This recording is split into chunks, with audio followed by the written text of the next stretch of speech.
24 जून है। 24 जून मातेश्वरी जी का स्मृति दिवस। आज हम मातेश्वरी जी के महावाक्य सुनेंगे और उनको सच्ची सच्ची श्रद्धा सुमन अर्पित करेंगे।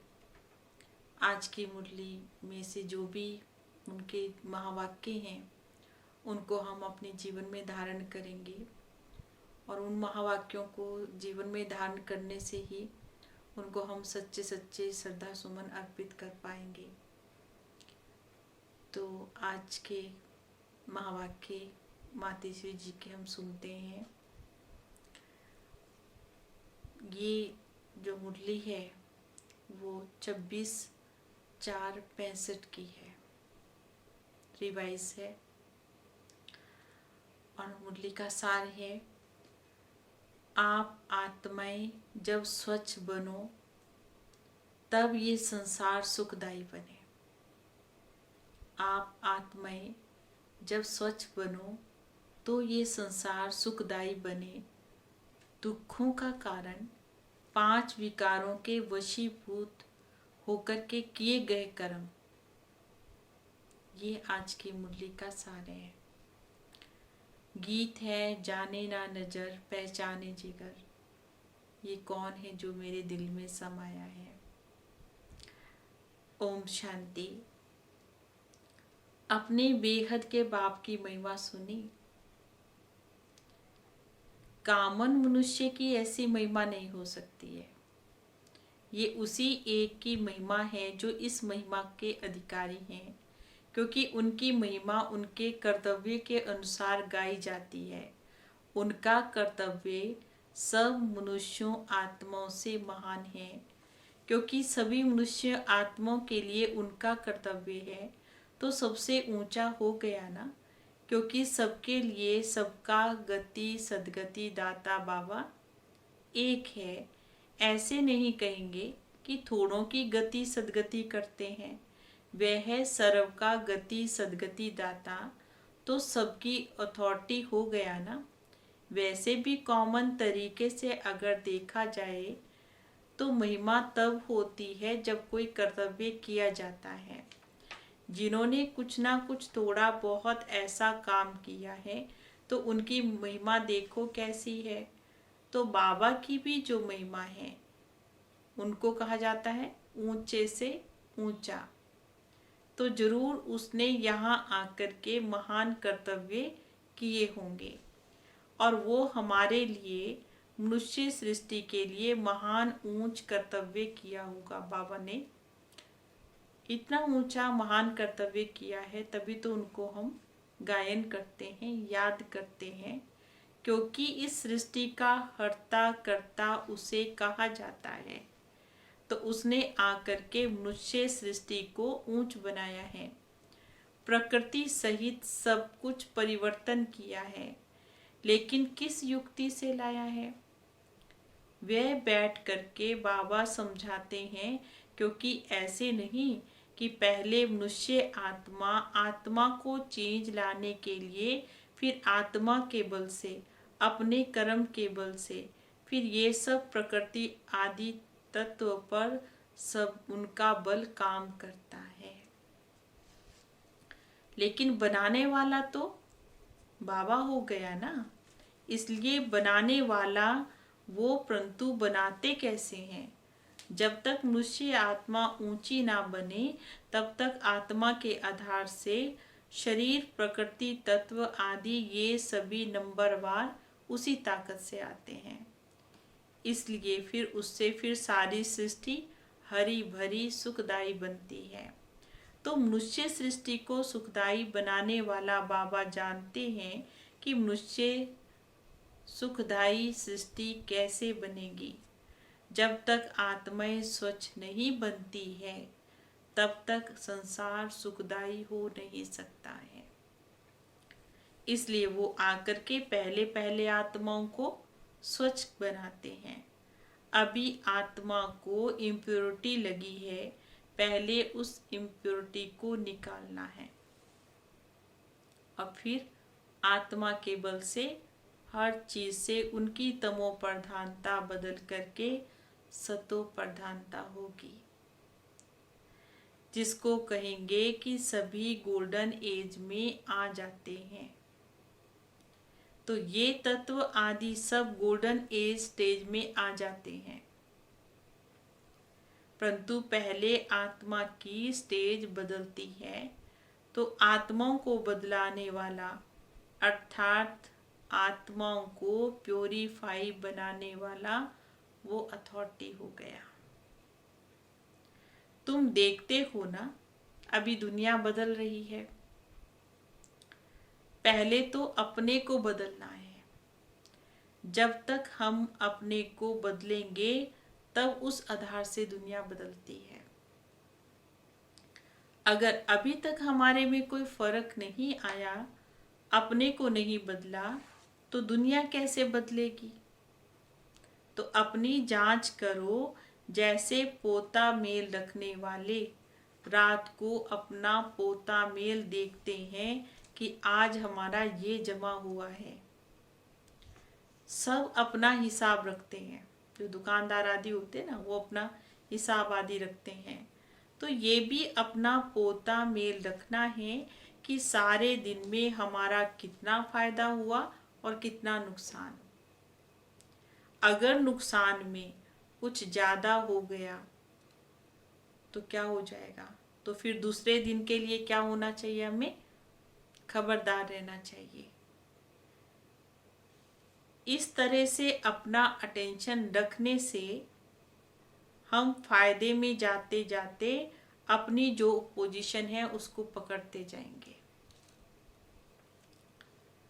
तो ऐसी जांच रखते अपने को बदला हुआ महसूस करना चाहिए।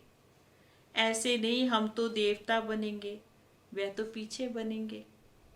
हाँ, वो तो बनेंगे ही, लेकिन वो तो बाद में बनेंगे। लेकिन अभी जैसे वैसे हम ठीक हैं। तो बाबा ने कहा वो तो एक्यूरेट पुरुषार्थ नहीं हुआ ना। अभी से वे देवताई संस्कार बनाने हैं, अभी बनाने हैं वो संस्कार। अभी तक जो 5 विकारों के वह संस्कार चलते थे, अभी ये देखना है कि उन विकारों से हम छूटते जा रहे हैं। हमारे में जो क्रोध आदि था, क्या वह निकलता जा रहा है? लोभ या मोह, ये सब जो विकारी संस्कार है वो बदलते जा रहे हैं। अगर बदलते जा रहे हैं, छूटते जा रहे हैं, तो मानो कि हम बदलते जा रहे हैं। अगर नहीं छूटते हैं तो समझो कि अभी हम बदले नहीं हैं।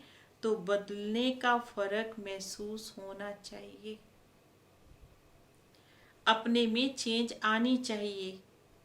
ऐसे नहीं सारा दिन विकारी खाते में चलते रहें, बाकी समझे कि हमने तो कोई अच्छा दान पुण्य किया है। नहीं, हमारा जो कर्मों का खाता है वो चलता है, उसमें हमको संभलना है। हम जो कुछ करते हैं उसमें किसी विकारों के वश होकर के अपनी विकर्मी खाता तो नहीं बना रहे हैं। जो कुछ हम कर रहे हैं उसमें ये चेकिंग करनी है कि साधारण होकर के हम कोई विकर्म तो नहीं कर रहे हैं, हमारा खाता जमा तो नहीं हो रहा विकर्मों से। इसमें अपने आप को संभालना है, ये सारा पोता मेल रखना है। और सोने से पहले 10-15 मिनट अपने को देखना चाहिए कि सारा दिन हमारा कैसे बीता है। कई तो नोट भी करते हैं, क्योंकि पिछले पापों का जो सिर पर बोझ है उसे मिटाना भी तो है ना। उसके लिए बाबा का फरमान है, मुझे याद करो। तो वह भी हमने कितना समय याद किया, कितना समय हम याद में रहते हैं। क्योंकि ये चार्ट रखने से दूसरे दिन के लिए हम क्या हो जाएंगे? सावधान हो जाएंगे। ऐसे सावधान रहते रहते फिर हम सावधान हो जाएंगे। फिर हमारे अच्छे कर्म चलते रहेंगे और फिर ऐसा कोई पाप हमसे नहीं होगा। तो पापों से बचना है ना, हमको क्या करना है? पापों से बचना है। हमको इन विकारों ने बुरा बनाया, विकारों के कारण ही हम दुखी हुए हैं। अभी हमें दुख से छूटना है, तो यही मुख्य चीज है। भक्ति में भी परमात्मा को हम पुकारते थे, याद करते थे, जो भी कुछ पुरुषार्थ करते थे वे किस लिए करते थे? सुख और शांति के लिए ही करते थे ना, सुख और शांति चाहते थे। तो उसका ये प्रैक्टिस अभी कराई जाती है। ये प्रैक्टिस करने की प्रैक्टिकल कॉलेज है।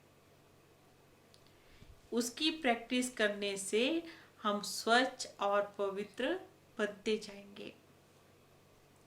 फिर हमारा जो आदि सनातन पवित्र प्रवृत्ति का लक्ष्य है देवी देवता बनने का, वो हम पा लेंगे।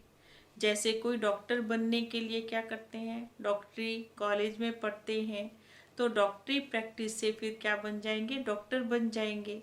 इसी तरह से हम भी इस नॉलेज से, इस पढ़ाई से, इस प्रैक्टिस से, इन विकारों से, पाप कर्मों से छूटते और स्वच्छ होते जाएंगे। फिर स्वच्छ होने की डिग्री क्या है? फिर स्वच्छ होने की डिग्री देवता पद प्राप्त कर लेंगे। ये देवताएं तो गाए हुए हैं, उनकी महिमा गाई जाती है। सर्वगुण संपन्न, संपूर्ण निर्विकारी, मर्यादा पुरुषोत्तम। तो ऐसे कैसे बनेंगे? ऐसे नहीं, हम तो बने बनाए हैं। मम्मा कहते नहीं, क्योंकि हम ही बिगड़े हैं, हमको ही बनना है। ऐसे नहीं, देवताओं की कोई दूसरी दुनिया है। हम मनुष्य ही देवता बनेंगे। ये देवता ही पहले गिरते हैं, फिर ये ही फिर चढ़ते हैं। लेकिन चढ़ने का ढंग तो बाबा ने ही सिखाया है। अभी उनके साथ हमें कैसे रिलेशन जोड़ना है, शिव बाबा के साथ हम कैसे बुद्धि का योग जोड़ें, तो वो बाबा हम बच्चों को सिखा रहे हैं। अभी हमको चढ़ना है, चढ़ने का ढंग तो बाबा ही हम बच्चों को सिखा रहे हैं। अभी उनके साथ हमको अपना रिलेशन कायम करना है।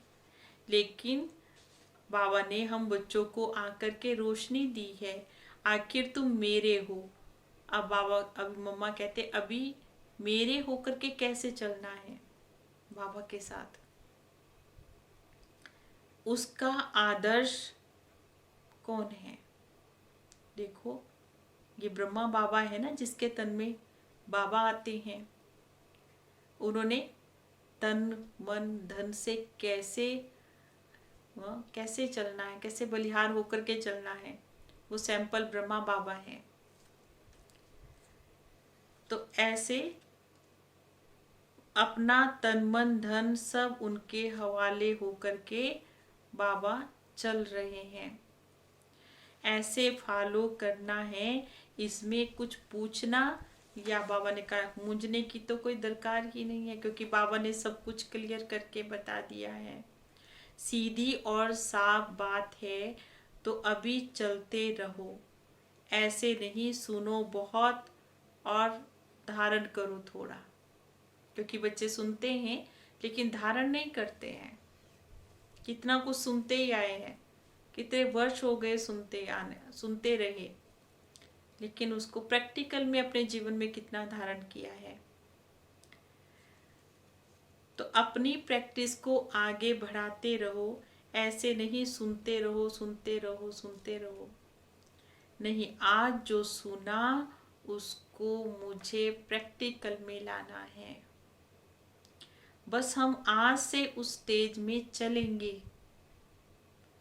अगर विकारों के वश होकर के ऐसा हम कोई भी काम नहीं करेंगे, अपनी ऐसी दिनचर्या बनाएंगे, अपना ऐसा चार्ट बनाएंगे, अगर इसको कोई प्रैक्टिकल प्रैक्टिस में लाएंगे तो देखो क्या हो जाएगा।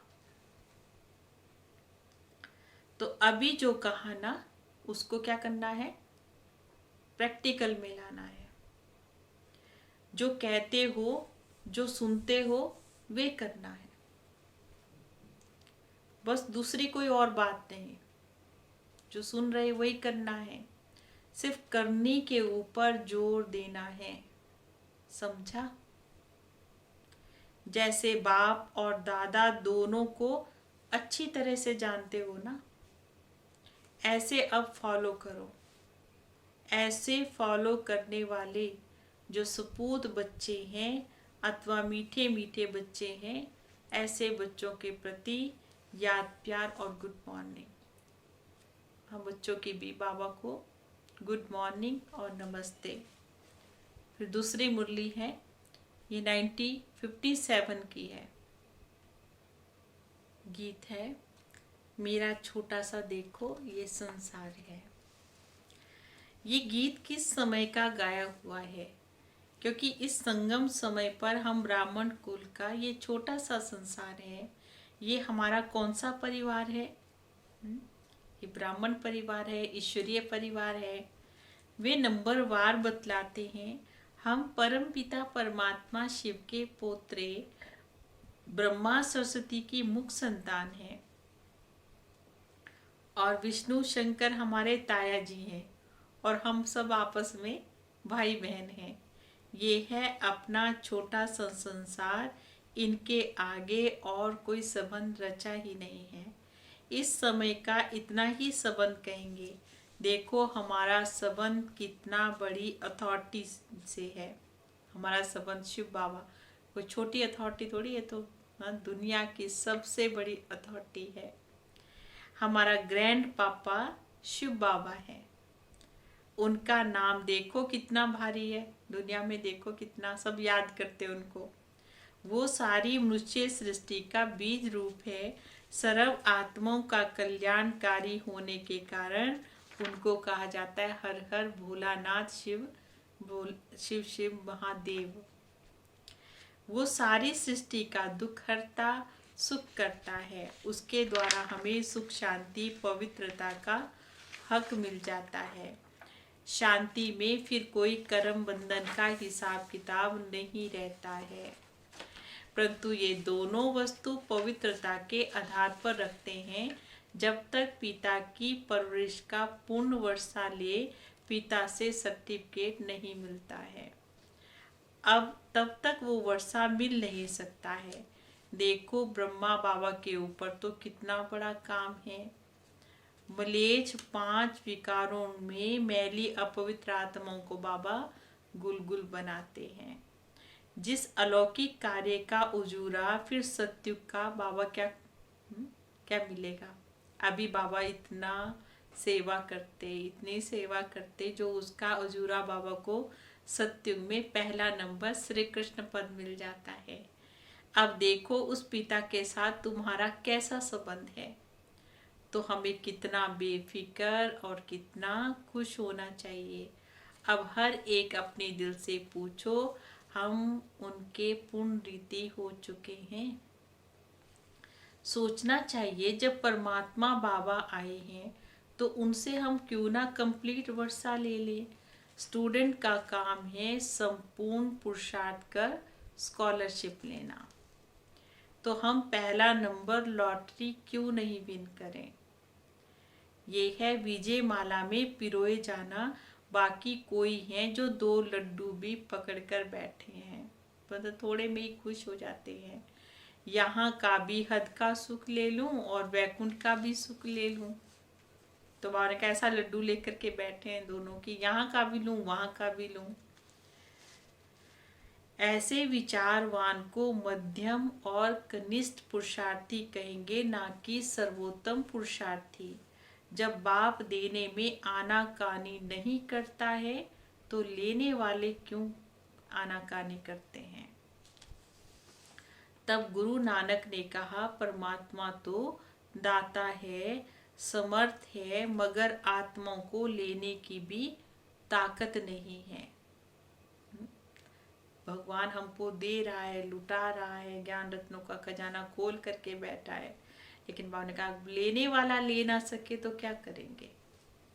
कहावत है देंदा दे लेंदा थक पाए, अर्थात देने वाला देता है लेकिन लेने वाला ही थक जाता है। आपके दिल में आता होगा हम क्यों नहीं चाहेंगे कि हम ये पद पाएं, परंतु देखो बाबा कितनी मेहनत करते हैं, फिर भी माया कितने विघ्न डालती है। क्यों? अब माया का राज्य तो समाप्त होने वाला है। अब माया ने सारा सार निकाल दिया है। तभी परमात्मा आते हैं ना, उसमें सब रस समाया हुआ है। उनसे सभी संबंधों की रचना हमें मिलती है, क्योंकि उनको हमने माता पिता भाई बहन सखा सब कुछ बना दिया ना, तो उनसे ही हम क्या करते हैं, सब संबंधों की रचना लिखती हैं। तो ये भी परमात्मा की महिमा गाई है। तो बलिहारी इस समय की है जो ऐसा संबंध हम भगवान के साथ अभी ऐसा जोड़ते हैं। तो परमात्मा के साथ इतना संपूर्ण संबंध जोड़ना है जो 21 जन्मों के लिए हमें सुख की प्राप्ति हो जाए। ये है पुरुषार्थ की सिद्धि। परंतु 21 जन्म का नाम सुन ठंडे मत पड़ जाना। 21 जन्म का नाम सुन करके ठंडे नहीं पड़ जाना। ऐसे नहीं सोचना 21 जन्मों के लिए इतना इस समय पुरुषार्थ भी करें, फिर भी 21 जन्मों के बाद तो हम गिरेंगे ही। तो बाप ने कहा कई अलबेले होकर के, हाँ मम्मा कहते हैं अलबेले होकर के ठंडे हो जाते हैं कि गिरना ही तो है, तो पुरुषार्थ क्यों करें। तो सिद्धि क्या हुई, परंतु ड्रामा के अंदर आत्माओं की जितनी सर्वोत्तम सिद्धि मुकर्रर है वो तो मिलेगी ही ना। बाबा आकर के हमें संपूर्ण स्टेज पर पहुंचा देता है, परंतु हम बच्चे बाबा को ही भूल जाते हैं तो जरूर गिरेंगे ना। इसमें बाबा का कोई भी दोष नहीं है। अब कमी तो हुई हम बच्चों की सत्यु त्रेता का सारा सुख इस जन्म के पुरुषार्थ के आधार पर रखते हैं। बाबा अभी जितना पुरुषार्थ करेंगे उस आधार पर हम बच्चों को सुख उतना ही मिलेगा। तो क्यों ना संपूर्ण पुरुषार्थ कर हम सर्वोत्तम पाठ बजाएं। क्यों ना पुरुषार्थ कर जो हमें बाबा वर्षा देना चाहते हैं वो हम ले लें। पुरुषार्थ मनुष्य सदा सुख के लिए करता है ना, सुख दुख से न्यारे होने के लिए कोई पुरुषार्थ नहीं करता है। वो तो ड्रामा के अंत में परमात्मा आकर के सभी आत्माओं को सजा दे पवित्र बनाए पाठ से मुक्त कर देंगे। ये तो परमात्मा का कार्य है जो मुकर्रर समय पर अपने आप ही आकर के बताते हैं।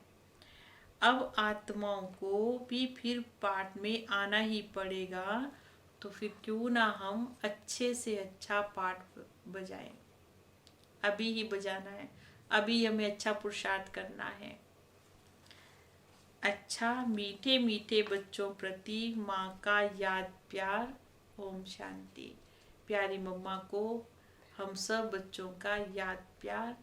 ओम शांति। आज का वरदान है बाबा शब्द की स्मृति से। बाबा शब्द की स्मृति से कारण को निवारण में परिवर्तन करने वाले सदा अचल अडोल भव। कोई भी परिस्थिति जो भले हलचल वाली हो, लेकिन बाबा कहा और अचल बने। कैसी भी परिस्थिति आ रही है कि हमने बाबा शब्द जब हमने बोला तो हमारी कैसी भी हलचल वाली स्थिति अचल हो जाए। जब परिस्थितियों के चिंतन में चले जाते हैं तो फिर मुश्किल का अनुभव होता है।